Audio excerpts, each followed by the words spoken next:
श्री रमाशंकर राजभर।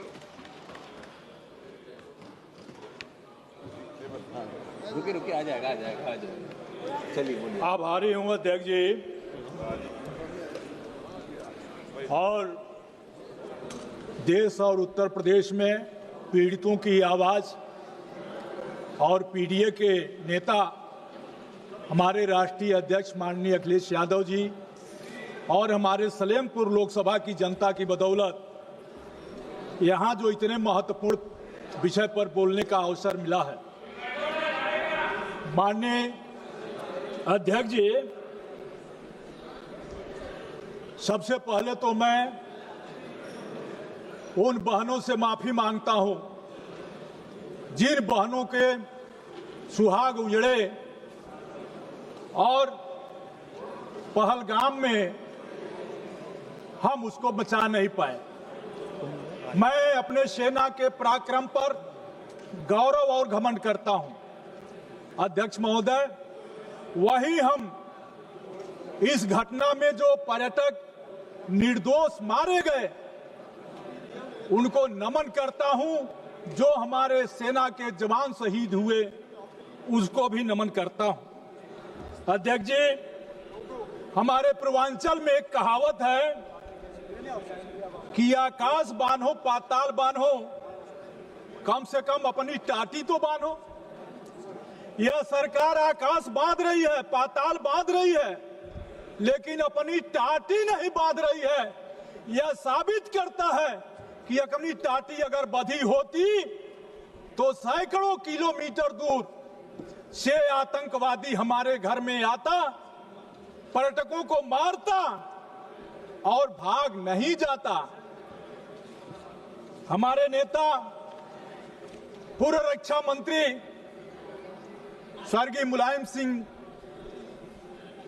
यादव जी, सुभाष चंद्र बोस के बाद देश में किसी एक नेता को नेताजी कहा गया तो वह स्वर्गीय मुलायम सिंह यादव जी थे। सभापति महोदय, उन्होंने इस सदन में कहा था, भारत को किसी के दबाव में नहीं, अपने स्वाभिमान के बल पर चलना चाहिए। चाहे अमेरिका हो, चीन हो या पाकिस्तान हो, भारत को झुकना नहीं चाहिए। अमेरिका के साथ हमारे रिश्ते रणनीतिक हैं, लेकिन हमें यह ध्यान रखना होगा कि सहयोग की कोई बात, सहयोग की कोई भी शर्त बराबरी, आत्मसम्मान और पारदर्शिता के आधार पर ही हो। आज जो हुआ, मैं उसी कुछ सवालों पर आपसे कहना चाहता हूं। हमारे घरेलू नीति और विदेशी नीति कैसी होनी चाहिए? जवान की सीमा सुरक्षित हो, किसान का खेत सुरक्षित हो और गरीब का पेट सुरक्षित हो, ये हमारी नीतियां होनी चाहिए। लेकिन हुआ क्या? जो सवाल सामने उठकर आए, मैं कहना चाहता हूं, माननीय रक्षा मंत्री जी ने इसी सदन में कहा है कि हमने 100 आतंकवादियों को मारा। चलिए, इसका स्वागत है, लेकिन उस 100 आतंकवादियों में वो 4 आतंकवादी मारे गए कि नहीं मारे गए जो पहलगाम की घटना किए थे, यह सवाल नहीं आया। उनका नाम कब तक आएगा, यह देश जानना चाहता है। घटना 22 को होती है, 22 अप्रैल को। सभापति महोदय, 22 को घटना होती है, ऑपरेशन सिंदूर 17 दिन बाद होता है। होगी कोई परिस्थिति? देश क्या चाहता था? आतंकवादियों की मंशा कितनी खराब थी? उनकी मंशा यह थी कि हम धर्म पूछकर मारेंगे और भारत में दंगा भड़क जाएगा। और पूरे देश के लोगों को मैं बधाई देता हूं कि आतंकवादियों के मंसूबों को नाकाम किया और हिंदू मुस्लिम सब लोगों ने मिलकर के आतंकवादियों के इस नापाक इरादे को पर लगाम लगाया। मैं कहना चाहता हूं कि आज आतंकवादियों ने जिस तरह की घटना की, उस घटना के सवाल पर सरकार के जो पक्ष आए, सभापति महोदया, जिसका जिक्र अभी हमारे दूसरे वक्ता भी कर रहे थे, हमारे नेता मुलायम सिंह यादव जी ने दुनिया के सामने समर्पण की कोई बात कभी नहीं की थी। स्वर्गीय मुलायम सिंह जी ने 30 जून को 22 तारीख को हमला होता है, 17 दिन बाद 7 मई को सिंदूर ऑपरेशन सिंदूर होता है। देश का मन क्या था?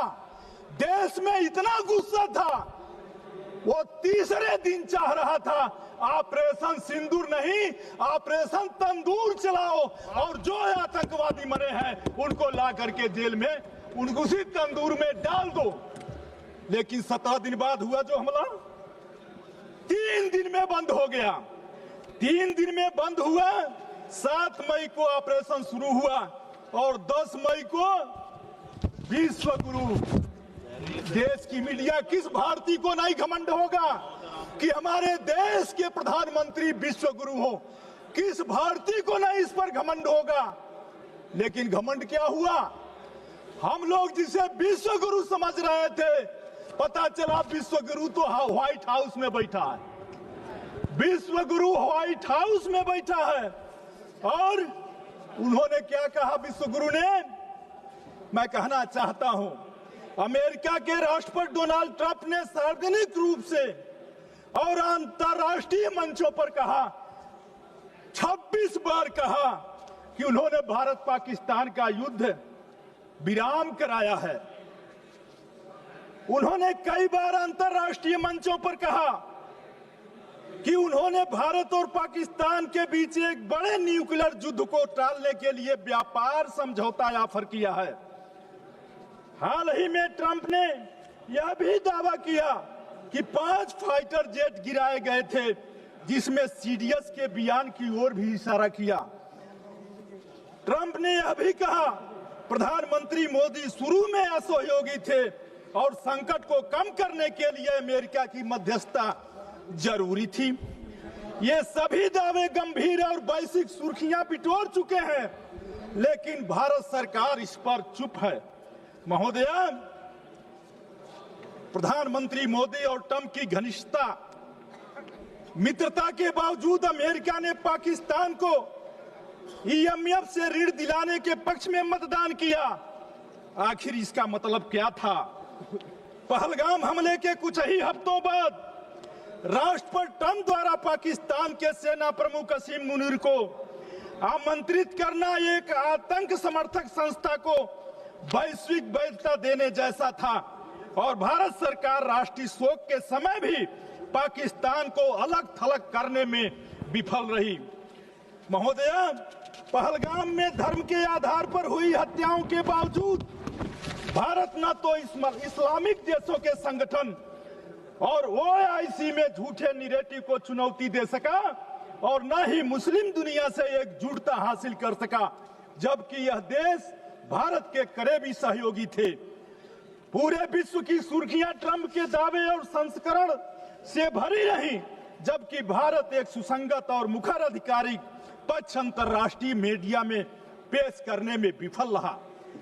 महोदया, क्वाड जैसे मंचों पर अहम भागीदार होने और रणनीतिक साझेदारी के बावजूद भारत अमेरिका को पाकिस्तान की सैन्य लीडरशिप को वैश्विक वैधता देने से नहीं रोक सका। अब मेरे अंत में कुछ सवाल हैं। महोदया, पहलगाम एक संवेदनशील इलाका माना जाता है और बैसारण में प्रतिदिन सैकड़ों पर्यटक आते हैं। इसके बावजूद आतंकवादी वहां खुलेआम घूमते रहे, धार्मिक पहचान के आधार पर लोगों को चिन्हित किया और दिन दहाड़े निर्मम हत्याएं की। घटनास्थल पर किसी भी प्रकार की पुलिस व सुरक्षा बल की मौजूदगी नहीं थी और दुर्भाग्य की बात है वहां के महामहिम ने 3 महीने बाद अपने बयान में कहा कि इसमें चूक हो गई। महोदया, सुरक्षा में चूक हो गई। महोदया, जो आतंकवादी हालिया हमले के जिम्मेदार हैं, उन्हें अब तक क्यों नहीं गिरफ्तार किया गया? जब सरकार बहु एजेंसी ऑपरेशन, ड्रोन निगरानी और हवाई नियंत्रण का दावा कर रही है, तो फिर ये आतंकवादी जिलों में लगातार कैसे घूम रहे हैं? क्या सरकार जमीनी स्तर पर लोकेशन नेटवर्क और स्लीपर सेल्स को रोकने में नाकाम रही? महोदय, वो भी भारत ने हमेशा यह स्पष्ट किया है कि पाकिस्तान के साथ हमारे मसले द्विपक्षीय हैं और किसी तीसरे की मध्यस्थता स्वीकार नहीं की जा सकती। ट्रंप का दावा यह दर्शाता है कि मोदी सरकार ने अमेरिका के हस्तक्षेप की अनुमति दी, जो 1972 के शिमला समझौते के बाद से भारत के अस्थायी नीति के खिलाफ है। महोदय, अगर ट्रंप की बात सही है तो इसका मतलब है कि भारत ने अपने सैन्य और कूटनीतिक फैसलों की स्वतंत्रता खो दी। क्या भारत ने अमेरिका के कहने पर युद्ध विराम स्वीकार किया? महोदय, मैं कहना चाहता हूं, अंत में कहना चाहता हूं कि युद्ध विराम में अमेरिका की कोई भूमिका थी? क्या वास्तव में फाइटर जेट गिराए गए थे? भारतीयों को ये बातें अपने प्रधानमंत्री से क्यों नहीं सुनने को मिली? ट्रंप से सुनने के लिए क्यों मिली? महोदय, ट्रंप कहते हैं कि हालत युद्ध के कगार पर थे, जबकि सरकार कहती है कि ये सामान्य सैन्य बातचीत थी। दोनों बातें एक साथ नहीं सही नहीं हो सकती। या तो ट्रंप झूठ बोल रहे हैं या यह सरकार सच्चाई छिपा रही है। महोदय, ट्रंप की टिप्पणियां हमारे सेना की पेशेवर योग्यता को कम करके आंकती है, ऑपरेशन सिंदूर को गलत रूप से पेश करती है। अगर वास्तव में कोई जेट गिराए गए तो जनता को बताया जाना चाहिए। अगर ऐसा नहीं हुआ तो सरकार की रिकॉर्ड ठीक क्यों नहीं कर रही है?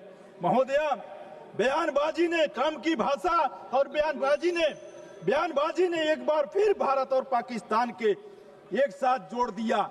इसलिए मैं अंत में कहना चाहता हूं कि सारे कुछ हो जाने के बाद अगर हमारा हमला सही था तो फिर दुनिया के 32 देशों में 59 सदस्य प्रतिनिधि मंडल गया। अगर हमारा ऑपरेशन सही था तो फिर दुनिया में क्यों हम गए थे? अगर गए थे तो उससे क्या लाभ हुआ, यह मैं आपसे जानना चाहता हूं। इन्हीं शब्दों के साथ आपने समय दिया, बहुत बहुत धन्यवाद, बहुत बहुत धन्यवाद।